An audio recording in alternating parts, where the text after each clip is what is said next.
Joining us next is Kuldeep Javani, the Senior VP of Data Science at High Labs. Kuldeep leads the AI ML initiatives in healthcare sector. He has almost 2 decades of experience across healthcare, telecom, financial trading tools, and e-commerce with an expertise in the field of ML, unsupervised ML, big data, high performance engineering, etc. Kuldeep has several publications and patents under his belt. He was also an early member of a startup that was later acquired by Oracle. Today, Kuldeep will speak to us about how medical ontologies can assist health plans to reduce FWA and increase care. Over to Kuldeep.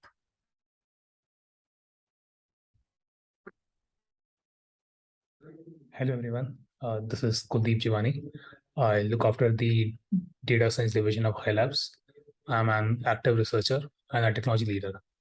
Today, I'll be talking about medical ontologies and how they can positively affect the healthcare ecosystem. So let's begin. At a high level, we'll covering this agenda. We'll talk about the healthcare ecosystem, what's our medical ontologies, and how we can do linguistic inference using the medical ontology. Then after covering the technical part, we'll go into 3 applications of ontology like HEDIS, RA, and DRG uploading. Let's start. So talking about the healthcare ecosystem. So as you know, there are like providers, physicians, technicians, and then we have patients. So in the traditional world, so the providers used to provide healthcare services to patients, and the patients used to compensate the providers. But this system didn't go too well because there were lots of issues with it. Like, for example, at times, a patient could have financial issue in taking care of huge medical cost. And on the other side, at times, providers were not adequately paid. So they didn't have good incentive to provide good quality of care. So to solve this problem, we had the intermediaries which came in between, like, for example, the insurance companies or the government. So with the advent of these intermediaries, now these patients, they buy these insurance plans and they pay premiums or taxes to government, and then they in turn pay the providers. So this system has been there for like more than 30 years. It's a very mature system. So now with this ecosystem, with health plan or the insurance company coming in between, there are multiple things that they can ensure to ensure quality of care and to ensure the whole healthcare ecosystem goes well. So now in this world, so they are paying the providers and providers giving the healthcare. So to keep this going, how the system works, the providers are actually sending claims to the payers or insurance companies, and they are in turn innovating back these providers. So in this normal world, things will go as it is. But let's say somebody is misusing the system, right? So the claims being submitted are actually not genuine.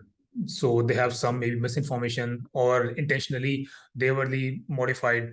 In that case, this could result to call what we call as FWA, or the fraud, waste, and abuse. So the money may be going to some other factors instead of the genuine providers. So this problem can be solved with the help of machine learning. So let's say if we have more data, like clinical data, and this whole system is observed from the lens of machine learning. So with the supervision of ML, what ML can look at these things and able to identify which one are non-genuine claims. So if that's possible, then what will happen? We will able to filter out these suspected claims, and the system can work well efficiently. So with this idea, ML can actually enhance the whole ecosystem and make things work efficiently for both payers and providers. And in turn, the same thing can also be used to make things more better, even for patients.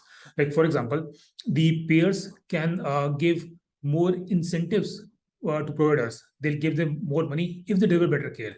So in turn, because of incentives, the providers are more determined to give better care to patients.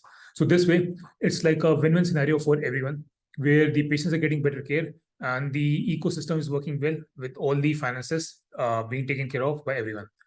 So going forward, now we'll just drill down into the problem first, the FWA, or the fraud, waste, and abuse problem. So let's say we have these payers, they are paying to different providers, hospitals, right? If we visualize this more like as a system of flows, right? How like the water is flowing the same way, let's say the money flow system. So what happens, let's say if there is somebody missing system, in that case, let's say somebody is doing some unnecessary service. So the flow is getting wasted over there. That's one way of leakage of these flows. Second, let's say somebody made an fraudulent ID, right? So the funds are going to some other place instead of the genuine patients. Then let's say somebody is upcoding the claims. For example, they added some more codes which were actually not connected with the procedure performed with the actual patient. So again, funds are going wasted to some other sources. And eventually what happens, the actual genuine providers, the money left for them is less. Yeah. So this affects the whole ecosystem. So with the help of machine learning, we want to solve this problem. So to start with that, the very first thing is data, right? So what are the different data sources that we have in this whole ecosystem? And then from the perspective of machine learning, we would like to see what are the possible biases that creep in so that the data becomes a bit, I would say, erroneous. So we need to be cognizant of those errors and factor for that in our machine learning models. So let's say a patient is sick or injured, right? So he has a choice. He seeks care or he does not seek care, right? So that's his own choice. Maybe he has some homegrown methods of taking care of his illness, or he takes some of his own remedies, or gets, I guess, well on his own. So in case he seeks medical care, then we have these clinical data, right? So he gets some tests done, some diagnosis, he has some examinations, he has a history of all those things. There's some drug prescriptions. So let's say all the data is available and they are stored via EMRs, the electronic medical records, into a clinical database. So going forward, the patient will be interacting with physicians, providers. So the providers will be writing provider notes, right, describing what the issue was. And then we'll have coders who lead these provider notes and actually kind of put codes for the claims to be processed. Then the insurance company comes in, which kind of does the claims adjudication and kind of processes the entire amount and sends to the provider. And all this data goes to a claims database. Though this was like one flow of a patient encounter and the data getting stored in databases. So now look at this entire flow again with the perspective of data bias. So I'll say at the very first step, the patient choosing to seek medical care or not is selection bias. So the same case, the data will also be biased, right? We may have more data points, which could have been, but we couldn't see them. So that's the first case of data bias that we can imagine. Then with this clinical data, there is a possibility of misclassification. Maybe they did not get all the tests done, right? Maybe something missing in examination, or they wrongly classified. So things like these are a possibility over here. Now, if we talk about providers, there's a possibility of missing data. The reason being, the providers are writing these notes because they know it's going to be processed by the claim and they're going to get the remuneration for that. So their motivation is just to get the bills processed, right? So they'll write only that much information that's sufficient for the bill processing, right? So they may not add the entire details. So we are missing data over here. Now, if you go to the coders part, right? So over here, these are not really medical practitioners. So they are kind of reading those notes and putting codes. So there is a possibility that they either some add incorrect codes or they miss some codes, right? And now if you come to the insurance companies, we have a similar problem over there. So again, people may not be really have those correct medical knowledge and they may pick the wrong codes like for the billing. And maybe there is also some I would say wrong classification of the DRG codes, right? Or which category they picked. So they have a grouper. So maybe in the grouper, they gave the wrong input. So there's a possibility that, yeah, we get wrong data over here. So with all this ecosystem and the things come into play, how can we solve this problem? So the one source data we have is structured data. It's coming from the claims database, right? So this is more organized. It's all well prepared and we can do numerous things over there. But to us, I would say the major chunk comes from the unstructured medical data, which are the raw notes or the raw history, which are not being observed too in detail right now. So that's why most of the health plans now are spending money to acquire clinical data, because that has the actual raw information with more detail. And this is where we can get more reliable data and more insights. So with this notion, let's start. And this lays the concept of ontology. So the very idea or objective of ontology is that there is so much of medical knowledge, right? It's with the medical practitioners. But if we need to bring these data scientists, they can't really work on that, right? Need to understand the language.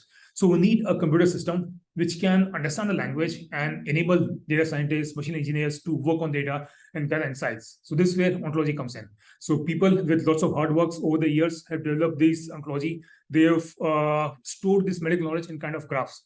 These are like kind of graphs which are curated with entities and relations between them, so people understand and relate what these things are and how do they work together. So I'll give you a few examples of some of the popular ontologies in the medical domain, like ICD, that's the International Classification of Diseases. It's one of the popular method to give codes on all the claims. Then we have CPT for the procedure codes and RX norm line. So then we also have another things called the UMLS. It's like the Unified Medical Language System designed by the National Library of Medicine. So the beauty of this is that it's a union of 140 knowledge graphs, which kind of also interconnect the different ontologies like we seen earlier. The other advantage is that it has normalized concepts, which means the same thing can be said in different ways in different ontologies. It can connect all of them and have like one single concept for that. So at a high level, there are two key components of ontology, or I would say UMLS specifically, meta-thesaurus and semantic network. We'll talk about them one by one. Let's start with meta-thesaurus. So at a high level, we have these different identifiers, like these four you can see on the screen: CUI, LUI, SUI, AUI. So basically the concept identifier, lexical, string, and atomic. Let's see what each of them are. So a concept identifier means that the same concept is being said in different words in different systems, right? But they mean the same. So it's the same meaning. Then lexical means it's a different form of the same thing. Like, for example, pain. Pain could be hand pain, wrist pain, finger pain. Cough could be like dry cough, irritation cough. So things like these, different forms of the same thing. And there also, if you can see the formats of how they're described in the ontology, like for the concept identifier, we had C followed by 7 digits. For lexical, we have L followed by 7 digits. Then we have like called the string identifier. That's like the string ID of those words, S by 7 digits. Then we also have something called an atomic identifier. That's basically also ties the string with the source came from, like which ontology it originated from. To understand these whole things, let's take an example. So on the right side, in the diagram you see, the white color ones are the CUI, greens are LUI, yellow is SUI, and the blue is AUI. There is only one white over here, that's called one CUI, that's the headache. So in short, everything within the box relates to headache. And there are like three lexical forms, like normal headache, cranial pain, cephalgia, head pains. So these are three forms of headache. And within each of them, there is a string, like in yellow, that defines what that thing describes. Within that, we have like a blue colored concept which tells which source came from. Like, for example, over in this box, we can see headache is the string, the general string. Then we have two headache words coming from SNOMED and MESH. So it kind of ties back the concept to the source also.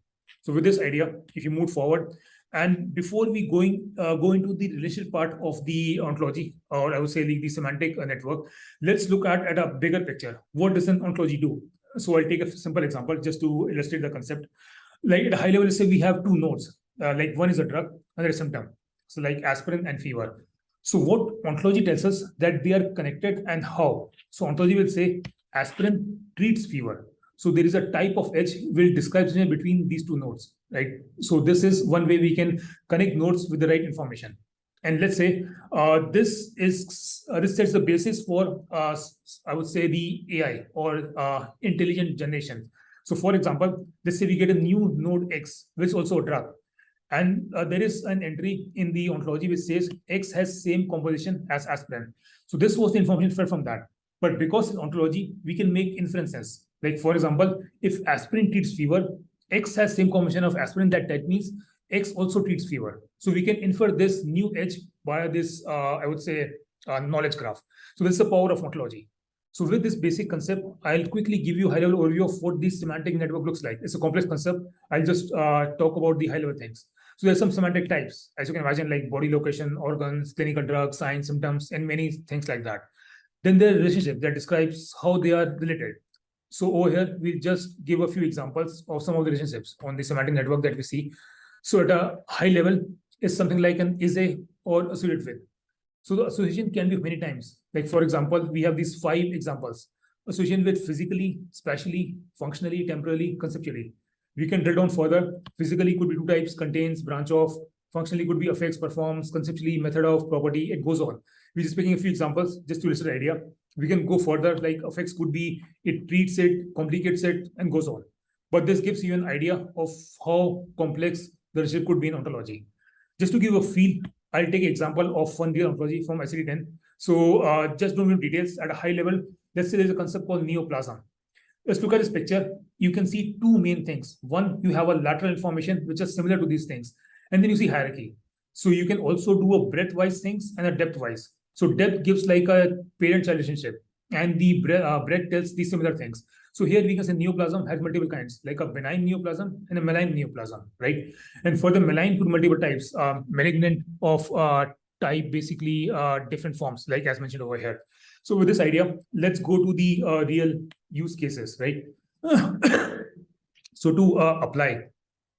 So how will we use this to actually solve real problems? So let's say we have a medical text on the left, and we have this ontology with COIs. So what we can do, that there are two ways to solve this problem. One, I would say, based on an linear direction technique. So what we can do, we can use an NLP pipeline, which does basic things like tokenize, limitize, POS tagging, parsing, and ultimately gives an NER tag, which in this case would be a COI. So now with that COI tag from the text, we can now connect it to a COI matching in the graph. So this is one way of finding the anchor in ontology. Other way could be the biomedical deep learning models. So with these deep learning models, we can get an embedding space, right? So for this medical text, we can actually find n-dimensional vector in that embedding space. We can do the same thing for the nodes of the graphs based on descriptions, right? So we can get embedding vector for them, and we can find one which are closer. And this way we can get the anchor back from the text to the ontology. So with this idea in mind, we'll try to see the application of these ontologies in some real cases. So we'll take three cases: HEDIS, RA, and DRG uploading. There are many cases, but because of interest of time, we'll just limit to these three. So talking about the first one, HEDIS measure. At a high level, HEDIS is like healthcare effectiveness data and information set. It's a way to measure the performance of a health plan. The idea being, how is a health plan providing care to the members in terms of effectiveness of care, availability of care, duration of care. So we'll take an example. For example, one HEDIS measure is called ED, the eye exam for patients with diabetes, which means that in general, patients with diabetes have a likelihood of getting an eye issue. So it's recommended that they should get an eye exam done. So what they want to ensure that if the health plans are actually ensuring their members are going for screening, then that's kind of a good sign of care. So to measure, they find the proportion of people in the health plan who had diabetes and who basically went for eye screening. So NCQA, the National Quality Assurance body, has kind of made some rules which can help qualify these different populations. So in short, we'll get some population calling for numerator, some for denominator, and we get his measure. Now, looking from the machine learning perspective, specifically focusing on the fact, how can we cover these HEDIS gaps for machine learning? So let's say we have an HEDIS engine and we have a claims database. So we have claims which are basically of multiple kinds based on the qualification filter. Some will qualify for numerator and some will qualify for denominator. Like for diabetes, there is denominator, and eye screening goes for numerator. So now let's say if we also had, so this will give you a HEDIS score, which is basically based on the same ratio, like 5/8 over here, or 63%. Now let's say we had a clinical database. And now we can also fetch the medical charts for each of the denominator claims, right? And now with the help of ontology, which we discussed earlier, we fed both these data. And based on different correlation analysis, we are able to find two medical charts, which has evidence for numerator codes, but were not mentioned in the claims. So they were missed out initially. So with the help of this evidence, we can mark two of the basically claims in denominator as supposed to numerator. So now we can move this numerator. So now the ratio changes to 7/8 or like 88%. So the HEDIS score can now turn green. And if you know, these scores are actually used to determine the star rating of the health plan, which means the amount of money they get from the government changes drastically in multi-million dollars. So this can help the health plan do better thing by use of ML. So coming to the next case of risk adjustment. So it's basically the idea is it sets a level playing field between the health plans and the patients. So in general, if you have high risk patients, so the insurance companies will try to avoid getting those there because they are high cost. But if they are paid adequately or compensated with good money, they'll be more than happy to take them. So that's what the idea is. So they are adequately paid, and even the high risk patients get fair access to healthcare. So look at the ecosystem. So patient has some claims, right? Which tells that he has some heart disease, he has some renal disease, and these claims are given to a risk score engine, which kind of first categorizes his health condition into HCC codes, and those are fed to a risk adjustment factor. Using this, determine the cost of care for the person, and the same amount of money is given by the government to these health plans to take care of these high-risk patients. But let's say we had the medical chart for this patient, and using ontology analysis, we looked at medical charts and able to find some evidence which indicates that he also had some other codes which were not submitted during the claims or were not basically tagged. So now with this additional code, the HCC 136 will change to more severe form, the 134.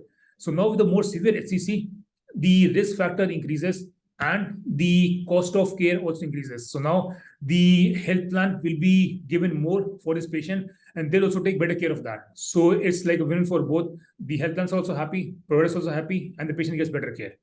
So with this, let's move to the last example, which is DRG upcoding. So let's say we have claims data, right? And this more towards the FWA use case. How can we catch fraud? So, and we also have the codes from these claims data, line score, procedure codes. And let's say we have the clinical data from the medical charts. Now using the similar analysis like we did earlier, based on ontology and correlations, we are able to find the codes which were upcoded or downcoded, and we can rectify them. So now with the rectified codes, if we now use the information like age, gender, length of stay, discharge status, and give all the info to a DRG grouper, now it will give us a new DRG code, and we can compare this what was on the record. And if it's different, we can raise an alert.